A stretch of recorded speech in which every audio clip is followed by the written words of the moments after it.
নমস্কার বন্ধুরা, update and breaking নিউজে আপনাদের প্রত্যেককে স্বাগত জানাই।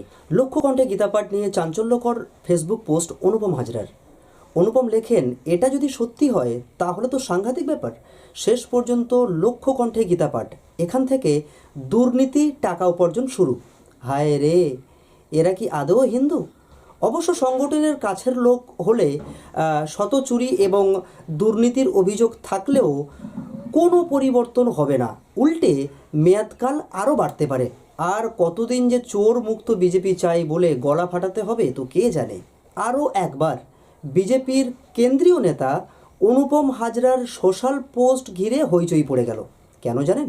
কারণ বোলপুরের প্রাক্তন সাংসদ ফেসবুকে প্রশ্ন তুললেন, কতদিন আর তাকে চোর মুক্ত বিজেপি চাই বলে আওয়াজ তুলতে হবে। রবিবার মানে আজকে কলকাতার ব্রিগেড ময়দানে লক্ষ্য কণ্ঠে গীতাপাঠ শুরু হয়ে গেছে। এই অনুষ্ঠানে কাঠ বিল্লির নামে নলহাটি থেকে টাকা তোলার অভিযোগ তুলেছেন জনৈক অনিল সাহা মহাশয়। অনুপম হাজরা নিজের ফেসবুক প্রোফাইলে অনিল সাহার পোস্টটি তিনি শেয়ারও করেন। অনিল সাহা লিখেছেন, 24/12/2023 তারিখ রবিবার মানে আজকের কলকাতার ব্রিগেডে লক্ষ্য কণ্ঠে গীতাপাঠ। সমস্ত হিন্দু সম্প্রদায়ের মানুষকে সেখানে যাওয়ার জন্য তিনি আহ্বানও জানিয়েছেন। ব্যবস্থাপনায় যারা আছেন তারাই আহ্বানটা জানিয়েছেন। যারা যাবেন তাদের জন্য গেট পাসের ব্যবস্থা করা হয়েছে।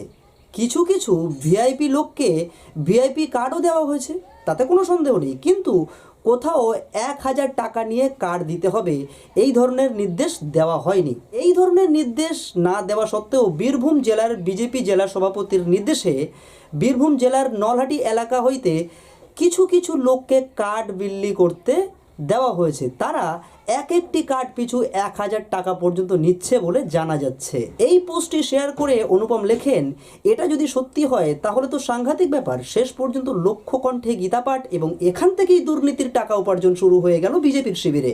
তাই তো তিনি বললেন, আর কতদিন চোর মুক্ত বিজেপি চাই বলে গলা ফাটাতে হবে কে জানে। গীতাপাঠ অনুষ্ঠানের যিনি আয়োজক, গীতাপাঠ অনুষ্ঠানের আয়োজক কমিটির পক্ষ থেকে মানস ভট্টাচার্যকে এ নিয়ে প্রশ্ন করা হলে তিনি বলেন, যারা পাত্তা পাচ্ছেন না তারা এই সব কথা বলছেন। গত 1 বছর ধরে এই অনুষ্ঠান সার্থক হচ্ছে। কে কোন দলের সম্পাদক কি বললেন আমাদের কাছে তাতে আমাদের কোনো গুরুত্ব নেই। বন্ধুরা, এমনই লেটেস্ট আপডেট পাওয়ার জন্য অবশ্যই আপনারা আপডেটস অ্যান্ড ব্রেকিং নিউজ চ্যানেলকে সাবস্ক্রাইব করে সাথে থাকবেন। দেখা হচ্ছে আগামীতে কোনো এক লেটেস্ট নিউজের সঙ্গে। ততক্ষণ পর্যন্ত ভালো থাকবেন, সুস্থ থাকবেন। নমস্কার।